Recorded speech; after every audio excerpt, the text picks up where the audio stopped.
So I grew up Mormon, and I also decided to join the Masons. Like I said in the last video, the ties between Mormonism and Freemasonry made me want to look into Masonry, study it, and join. I would say my main reason for joining was because Joseph Smith joined, but all of the early church founders of the LDS Church were Freemasons. Joseph Smith, Brigham Young, John Taylor, as were the founding fathers of the United States of America, George Washington, Benjamin Franklin, and that influenced me as well. The Mormon temple talks about seeking further light and knowledge, and I was on a quest for further light, for more truth. In fact, when I was a missionary, I went through all of my scriptures and highlighted every time it said light. That was my Spanish scripture, so it said luz. It's funny because my wife's name was Luz later. I first did that as a kid, like a teenager. I was really interested in wisdom and the wisdom of Solomon, so I went with like a yellow highlighter, and anytime it talked about wisdom or said wise or wisdom in the Bible and other places, then I would highlight it. Then on my mission, I was researching love and highlighted love in red everywhere I could find it. But yeah, then it was light. And my favorite scriptures are the ones that talk about light. So I'm researching Masonry, and I meet people in the local lodge in Provo, Utah. And this is a really interesting group of Masons. The Mormons and the Masons have a mixed history. They were all Masons in Nauvoo, but then they got their charter revoked because they weren't being regular. I was told they were letting women in, which wasn't allowed in a regular Masonic lodge. It had to only be men of legal age and everything. They also ran Joseph Smith through all 3 degrees in one day, which isn't normal. Normally you got to do a lot of memorizing and stuff before you can go from one degree to the next. The Mormons expected help from the Masons. When Joseph Smith was killed, jumping from a window from the jail, he gave a Masonic sign and call to the Masons that were in the crowd, and he was shot and killed anyways. So after the Mormons went out to Utah, Brigham Young was like, we don't need Freemasons anymore, we're just going to do our own thing. And Mormons couldn't be Masons, and Masons wouldn't allow Mormons to join either, at least in Utah, for a lot of years. Nowadays, they're both fine with each other. Like, Mormons can be Masons, Masons don't care, Mormons don't care. Leadership, anyways. I know some Mormons that have bad feelings towards Masons. But yeah, totally interesting group, because we had, like, Mormon apologetics that were active, faithful members of the LDS Church that were there, and I was kind of in that camp too, because I thought there's something to this, or I can learn some more, but I was an active member of the church. And then there was inactive or ex-Mormons, people that had left or been excommunicated, and they liked something about the Mormon temple ritual or something. There's the connection, and so it kind of became their replacement church to go to the Masonic temple or lodge. But there was also a lot of kind of like fundamentalist Mormons that were part of different break-off groups that were still practicing polygamy and stuff like that. The whole group, like, diverse in that way, like with their connections to Mormonism since it's in Utah, but bunch of great guys. So I joined the Story Lodge there in Provo, Utah, and went through the 3 degrees. So the 3 degrees are called Entered Apprentice, Fellow Craft, and Master Mason. They're using Masonry as an allegory. There's the tools of a Mason, the common ones that you might see, like a compass and a square, but there's the level and the plumb and the trowel and all these different tools of a Mason that they use symbolically to talk about having good moral character and being a good person in society and stuff. Another symbol of a Mason is the apron, because you gotta have an apron when you're working. The symbolism in Masonry is like building Solomon's temple. Biblical stuff is all throughout it. But rather than building a physical temple with brick and mortar, we're building the temple of our soul. So you got to build a strong foundation and build it up, and it's all about just being a good person, really. So as I said before, there's a lot of similarities between the Mormon temple ritual and the Masonic rituals. I'll do some comparing and contrasting, talk about the differences as well as the similarities. That's what I was kind of looking for, and I was hoping that the Masonic ceremony would clear up some of the Mormon ceremony, because most of the Mormon temple ritual is just left to your imagination. No one tells you what it means. But when you go through the LDS endowment in the temple, you get the garment, and you're told that the undergarment is symbolic of the lambskin clothing that God gave Adam and Eve in the Garden of Eden. And lambskin is always considered a symbol of purity. So that's why the Masonic apron is made of lambskin leather and is white. As I mentioned in my endowment video, Mormon ritual also has an apron that you wear. I have a collection of aprons. We'll see more later. So the 3 degrees of Masonry, there's 3s all over in it, which I'll go through some of them. But in the Mormon temple, there's also kind of 3 areas, because in Mormon belief, there's 3 heavens, telestial, terrestrial, and celestial kingdoms.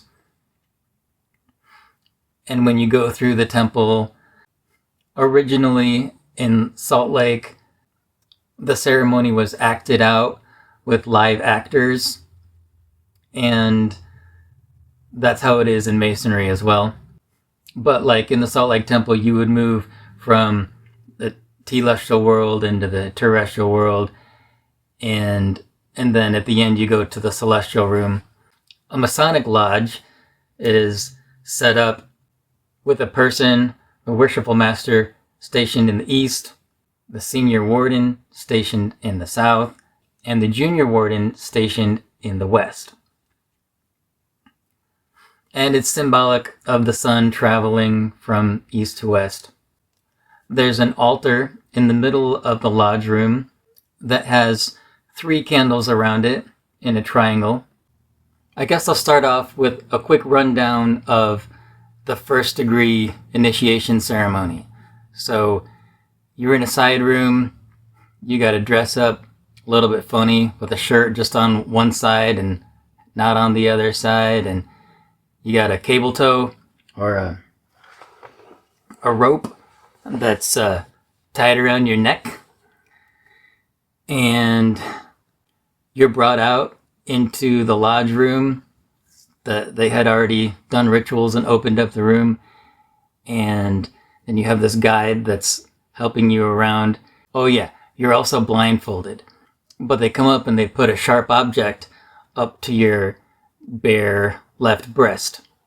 And they ask you who you put your trust in, and you say you put your trust in God, and they pull the instrument away, and they ask you what you're in search of, and you say light, and then you're brought from the east over to the west, and you kind of go around the stations of the lodge from east, south, west, and you make your way around the central altar, where you kneel down, and there's an open Bible on the altar with the compass and square on there.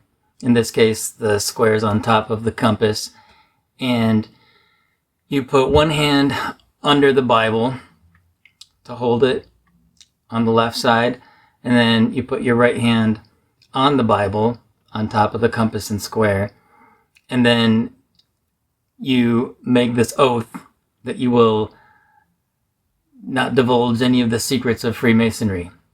So in both the Mormon ritual and the Masonic ritual, you're told to swear secrecy before you even know what the secret is. After you make your oath, you're asked what you desire, you say light, and then they take the blindfold off and talk a bunch more about the symbolisms of Masonry and stuff. You're given a dew guard, which is the symbol of you making your oath on the Bible, and a sign, which is the sign that the blood oath that you promised to never tell, and a grip, or a token, where it touched the knuckle of your hand. You also step off with your feet, heel coming in to the hollow, and you make this oblong square. That's the first degree. In the second degree, you step off with the other foot, and the third degree, you make a 90-degree angle with your feet. Once the initiation was over, one of the brothers in the lodge looked at me and he's like, "That was familiar, wasn't it?" And I was like, "Yes, it was," because it's a lot like the Mormon ritual. So the Mormon ordinance ritual, rite, whatever you want to call it, is Masonic in nature, because there's a lot of groups that have these types of rituals. But it's different. There's kind of a different overall setting. In the Mormon ritual, you're going through as either Adam or Eve. So for the men, they're symbolically Adam. And in Masonic ritual, you're symbolically Hiram Abiff, who's a worker on Solomon's temple. In the Mormon ritual, it takes place in the Garden of Eden, and then when Adam and Eve are kicked out of the Garden of Eden. And the play in Masonry takes place at the building of King Solomon's temple. So both biblical stories that have these plays that are played out with different characters, but a little different. It was fun for me to go through parts of the ceremony that were taken out of the Mormon ritual that used to be there. So I got to do the blood oaths, slice your throat, rip your heart out, cut your bowels open. They used to have those in the Mormon temple, but they're still in the Masonic ritual. So I did those. Another thing that I did that was taken out of the Mormon was the 5 points of fellowship, which is like foot to foot, knee to knee, breast to breast, hand to back, and cheek to cheek, or mouth to ear. And there's symbolism with that they talk about, that your breast is where you keep the secrets of your brother, and you have their back when they need you, and other symbolism. But now in the Mormon ritual, it's just hand on shoulder while you shake hands, and you still kind of whisper like in their ear. So it's similar, but that used to have the 5 points of fellowship at the veil there. But some of it is super similar. For example, in the Masonic ceremony, you give the handshake, which they call a grip or a token. And it's the same handshake where you touch a knuckle, and the person says to you, "What is that?" And you say, "A grip." And he says, "Has it a name?" And you say, "It has." He says, "Will you give it me?" And then you say, "I did not receive it, neither will I impart it." Okay, that's Masonic ritual. In the Mormon ritual, it goes like this. What is that? The second token of the Melchizedek priesthood. Has it a name? It has. Will you give it me? I cannot. I have not yet received it. And so, it's really similar sounding. So the Masonic grips, there's 3 degrees, but there's kind of a fourth part. And this happens in the Mormon ritual too. It's kind of based around 3, but there's also a fourth one. Because in the Mormon temple, they have 2 for the Aaronic priesthood, and then 2 more for the Melchizedek priesthood. But the fourth one is you don't learn it till the end when you go to the veil. But these tokens are grips. In the Mormon ceremony and in the Masonic one, they both start with touching the first knuckle. They also, both in the second one, you touch between knuckles, and that's the pass grip. Then it changes in Masonry, go on to the next knuckle, whereas in the Mormon ceremony, they touch the palm of the hand like that. And then the fourth one in Masonry, you have the lion's grip from the Lion of Judah, really symbolic. And the Mormon one, where you interlock pinkies and touch their inner wrist, which is also symbolic. They both seem to be symbolic of Jesus. So the Mormon signs, the Masonic do-guards, also very similar. Masonic sign is like we have the left hand holding the Bible, the right hand resting on the Bible. And the Mormon third degree has the same gesture. The second Masonic one has the left hand to the square with the right hand out facing down. Difference in the Mormon second ritual is this hand's turned up. But these are all signs in Masonry of how you were positioned when you made your oath. So you made your oath on the altar, on the Bible. The second time, you got one hand on the Bible, and your other hand is to the square, holding like a staff or a scepter. And the third degree, you have both hands on both sides of the Bible. And then in Masonry, there's the grand hailing sign or sign of distress with the arms up. And in the Mormon temple, the fourth sign is also both hands up to the square like that. Only they'll get in a prayer circle and do this sign and kind of lower it 3 times, saying, "Oh God, hear the words of my mouth," which in older versions they would say, "Pele Ale," which is supposed to be in the original language of Adam and Eve, the Adamic language, that meant, "Oh God, hear the words of my mouth," but in Adamic. So they both had the same penalties: neck, heart, bowels. Another similarity is when you're in the side room getting ready to go into the initiation in the Masonic temple, you start off, as I said, with your shirt coming over just your right shoulder. And in the Mormon temple, you have a robe, and it starts off going over your left shoulder. Later on in the ceremony, you switch it and have it go from the right shoulder. So in the Masonic second degree, you have it on your right shoulder and the left is bare. So they just switch. And for the third degree, the shirt is down and your whole chest is bare. The sharp instrument on the first degree pressed against your left breast, and it is a compass. And then on the second one, there's the points of the square pressed against your right breast. And for the third one, you got both points of the compass on both breasts. So a similarity here is the Mormon temple garments have a compass on one breast and a square on the other. It also has a line for a level over your navel, and the level is a symbol in Masonry of equality within the lodge and among people. So the cable toe has some interesting symbolism. First, it's around your neck, and in the second degree, it's around your arm, and then in the third degree, it's around your waist.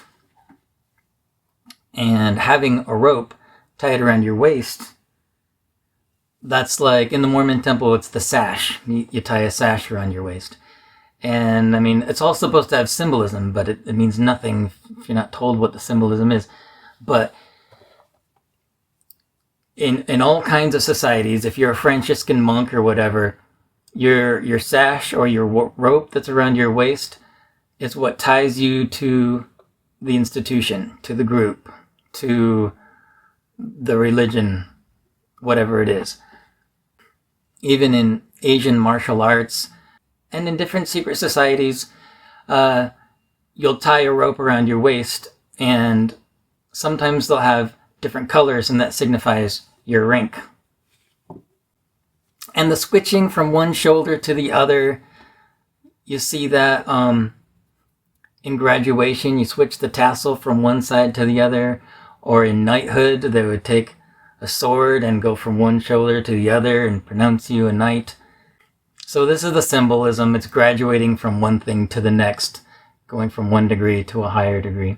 So each of the tokens has a name in Masonry and in Mormonism. In Masonry, you got Boaz, Jachin, Tubal Cain, and Mahabone, or Marabone. In Mormonism, for me it was Job, then Timothy, then the Son, as in the Son of God, and marrow in the bones. Or actually those are long. Health in the navel, marrow in the bones, strength in the loins and in the sinews.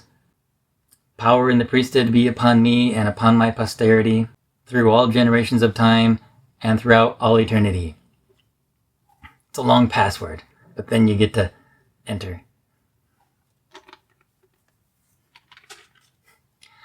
Albert Pike, a Freemason that redid a lot of the later degrees, talked about Marabone as being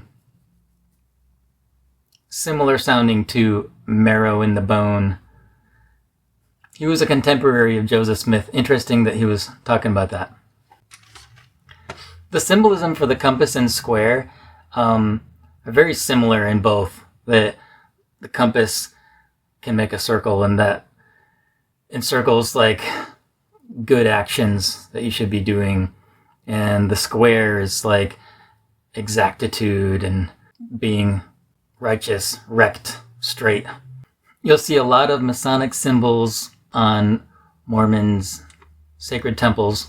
The all-seeing eye of providence, or the eye of God, is prevalent in Masonry.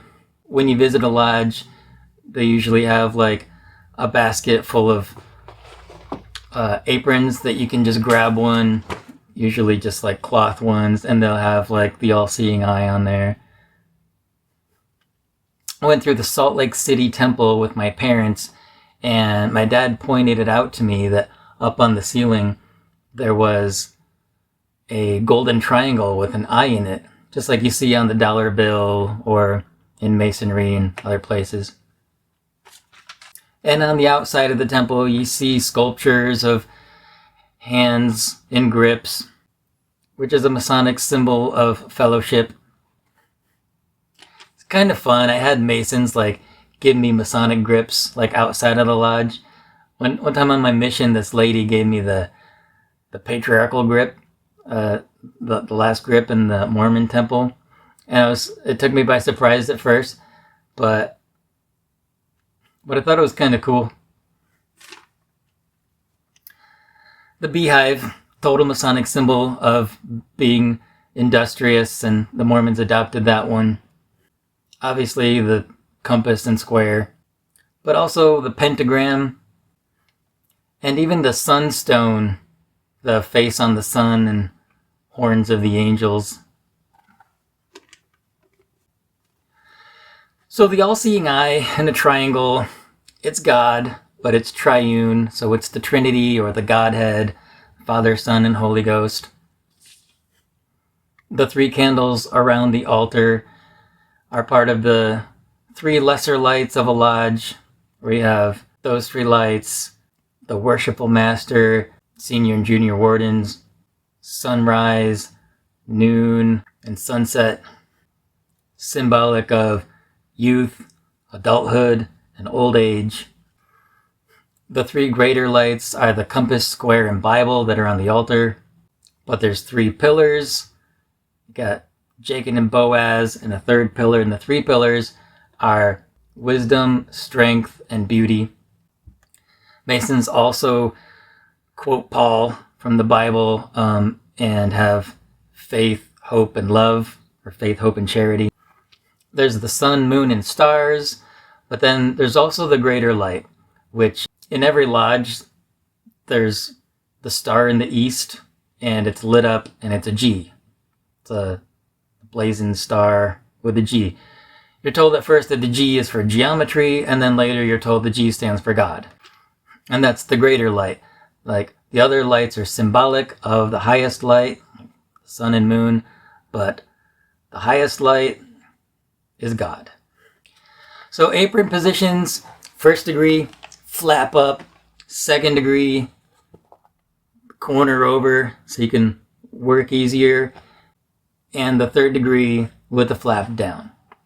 As you learn more about it, the square is kind of like perfection in the physical world, and the compass is perfection from the spiritual world, the godly realm, heavenly, however you want to say that. So you got earthly, heavenly, and that gets into like the Star of David, which is pointing up and down, and it's fun stuff. I dove into it a lot deeper later. But with that, the first degree on the Bible, you have the square on top of the compass. And in the second degree, they're interwoven. And on the third degree, the compass is on top. So it's getting more spiritual as you progress. And the degrees do too. It starts off, you're learning about some symbolism. There's talk about light. There's talk about Solomon's temple.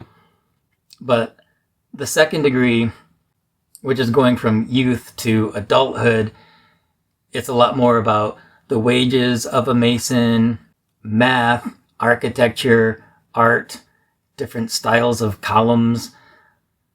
And then in the third degree, it's a lot more spiritual, because you're playing as Hiram, who is a master Mason working on Solomon's temple. And these other lower level Masons want to get the secret word from you. If they get the secret word, then they don't have to do the work, but they can go other places and get Master Mason wages. They want to get paid more, but they don't want to do the work. So they come, like, you're blindfolded and stuff, and they come up and they attack you. And they, like, you know, they hit you in the places, like, that where you made your promises, right? There's 3 of them. And the first one comes, he's like, give me the secret word. And you're like, nope.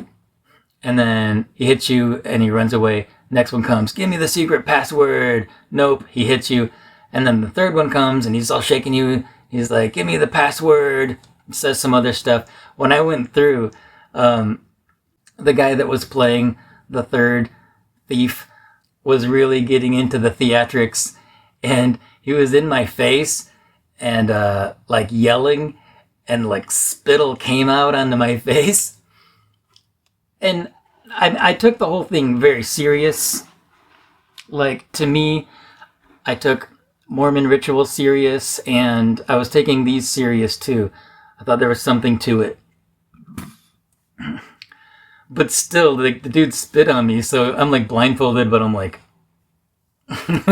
And people were laughing because they saw me wipe the spit off.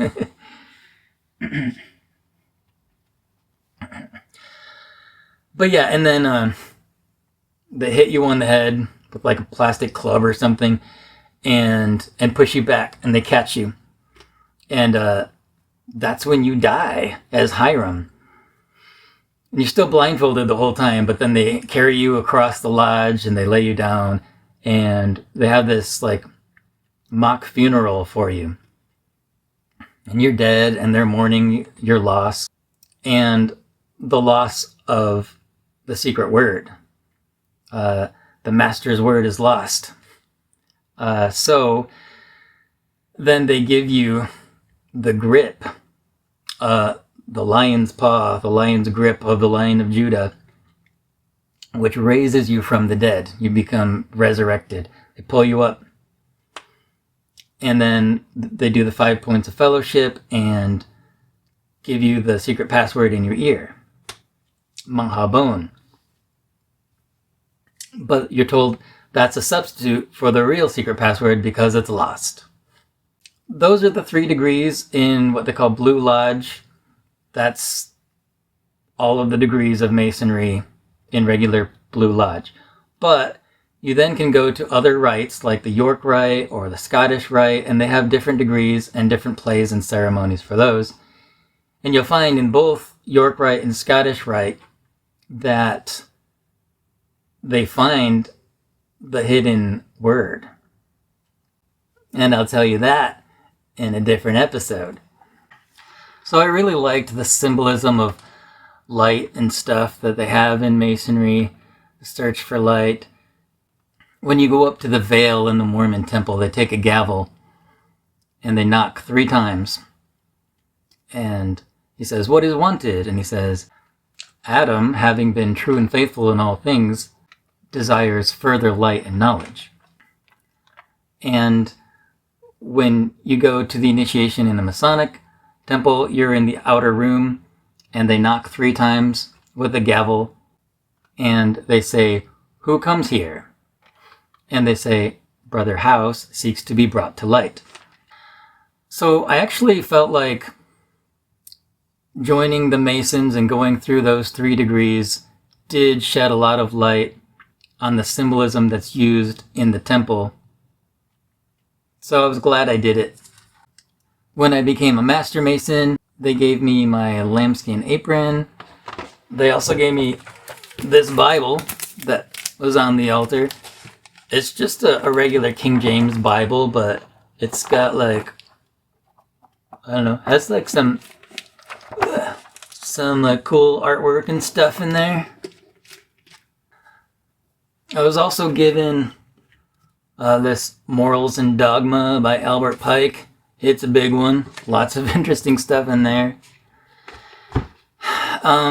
But then I started reading other Masonic stuff that I would find, some books I don't have anymore, and then related stuff. Let's see, so Manly P. Hall, this book, The Secret Teachings of All Ages, so much stuff in there, super interesting.